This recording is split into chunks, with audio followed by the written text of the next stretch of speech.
because margin trading is death. And if you ever short, it's super omega death. People don't understand how bad shorting is. I'm going to give you the quick, short version of it. Well, after I plug DeFi.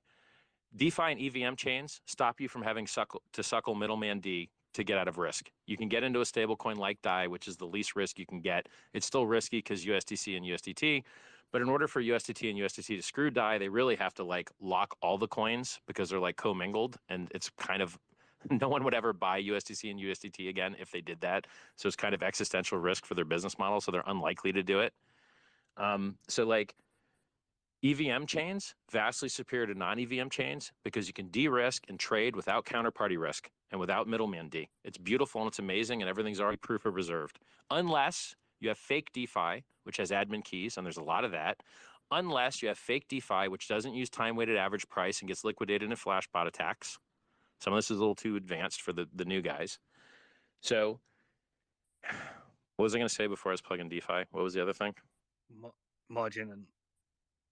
Yeah, margin. There was another thing too. Getting wrecked. Oh, shorting. Listen, and you get let's say right and how everybody dude, else is stupid. Please don't make me measure up. Please. I suck, okay? I know how much I suck. Fat, old, I get it. I even got gray hair now. I suck. So, margin trading. Every single finance firm that's in existence that's still alive is long. The short ones are all dead. You get liquidated shorting a Ponzi. You shorted Luna, it went down 90% 3 times in 2 weeks. You still got liquidated on Scamwix. Oops. You short Herbalife. That dude, Bill Ackman, lost $2 billion or $1 billion shorting Herbalife. Lol. And what's Herbalife? Maximum middlemen. What's the maximum middlemen we can put between product and user? Totally inefficient business model. And the guy that shorted it got totally liquidated. Now let's talk about the long guys. So let's say you bought Bitcoin at $1. You wrote it up to 70K. You made 70,000 X. It's not bad. Now let's say you took the other side of the same move. You shorted Bitcoin at 70K. It went to 0, which it didn't, but let's pretend it did. It went to 0. How many X did you make? You made 1X. Now, wait a second, Richard, are you sure on this math? Yeah, I'm real sure on the math. Let's go through it again so that you know the difference between longing and shorting. Because a lot of these guys that get liquidated in crypto got liquidated while being short. Buy Bitcoin at $1, goes up to 70X, $70,000. You made 70,000 times your money. Your $1 turned into $70,000. You go short. You short one Bitcoin at 70K. It costs you the same. Actually, it costs you $70,000. To long it cost $1. To short one Bitcoin cost 70K. It goes to 0. You only made 1X. You made 70K. So you literally made 70,000 times more money being long than being short. Because for the same $70,000 of risk, you could have longed 70,000 Bitcoin at $1. But if you're short, that same 70 grand only shorts one Bitcoin and it goes to 0. You only made a 1X. So people that short crypto, to me, it's hilarious because you're not going to make any money and you're going to get entirely liquidated. And that's the same thing with trading crypto to crypto pairs. Look, Bitcoin, like the COVID dip took Ethereum from 88 to 5,000. That's like, hey, what, 60? Go ahead. You keep mentioning DeFi, man, and there's a shitload of scam DeFi, right? So yeah, mostly. No, exactly, man. So I think it's probably helpful, and I know this, and you know this, like to explain some DeFi that makes sense because a lot of people that are new get wrecked the most in DeFi. It's not just the Uniswap. Yeah. So I think that's helpful to qualify it for everyone, man, because it's easy to just throw DeFi around because the whole space does it, and then people get wrecked every day because of that word. You're 100% right. You're 100% right. I almost hate the word DeFi, you know. Hey, look, I agree with you. You guys remember who made Uniswap popular? Remember who advertised it more than Hayden Adams, the founder? Remember whose coin had the majority of liquidity and trades on it for like 6 months? I have a guess. Hold on. I have a guess. Hold on. I think it's Richard. You're gonna say it's you. Okay, bro. I'll let Tara go if you don't mind. Yeah, go ahead. Richard. Go ahead, Tara. I saw you on mute.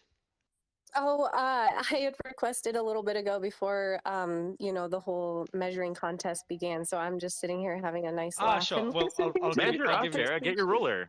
I'll give you the mic. I'll give you the mic afterwards. Richard, But I don't want to put you in your place. I'm just playing. I want to mention something. Simon, do you wanna, Simon, I know you tried to mention this earlier. Richard didn't get a chance. Richard, I think you'll agree with this one with Simon. You guys tend to agree more than you think. Simon makes money on people that take your keys away from you. I still like him. He's a nice guy.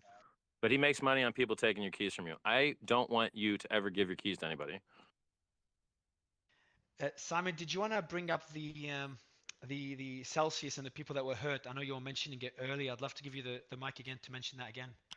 No, yeah, I just want to say, Richard, like it's I understand, you know, you have a different way of coming about things, and there are some pearls and wisdom amongst all the dick measuring and bragging and things and selecting the things that you did say, but there are some things you do get wrong, and you never talk about those. But well, just tell me what they are and apologize. Well, I think if we got Peter Schiff up and you did a 1-year chart of gold versus hex, when you told everyone to buy hex, you probably find that Peter Schiff was right over the last year. So anyway, we're going to do that for Amazon too and Facebook too, right? And we'll pretend they're bad assets. But we're going to pretend everything down this year is a bad asset, right? So then the whole global, everything's just bad assets because everything's down this year, right? Yeah. But what I wanted to say is that I have recently just been given some messages, and I sent Mario a video on like some story around people that have actually taken their life because of these things, and there are a lot of people that are on the verge and on the edge, and guys, we're gonna have a bull run soon. Just stick in the game for a while, man. There's no reason to kill yourself. You're going to be able to get really rich in the next bull run. Just hang out for a while. Sure. This is Tough love way too serious.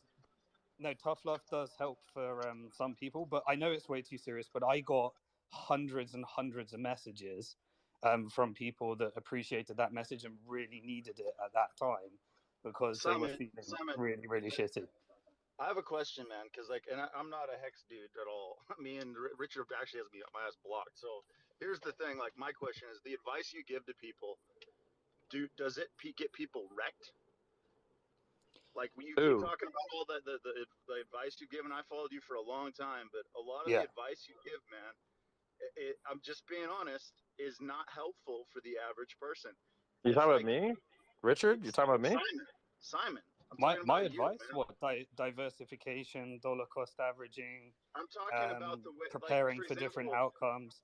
Yeah, I mean, it may not perform as well as a pump and dump.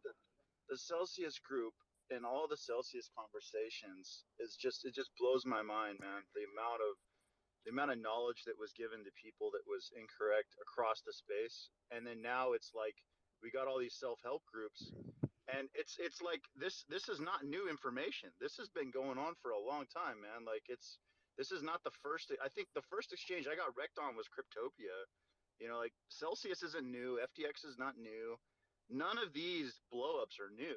Like, here's the sad part, bro. Crypto's doing fine. Are you referring to? Like, I don't think anyone on this stage says that you should store your money on an exchange.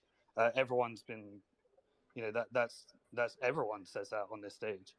What I'm saying is, it's better to talk to people that are new to retail about the right way to use crypto, man. And like, it seems like every time the crypto blows up, it just becomes a self-help group. Like, if we're ever going to get past this bullshit, we need to focus on the real thing, which is educating people on how to actually use the products. Absolutely. And it just keeps happening over and over again, where there's a blow up and then we go into self-help mode, and then we just kick, 70% of the community leaves crypto and disappears, and then we try to bring new people in with new bullshit. All of us try to get people to use cold storage, and all of us say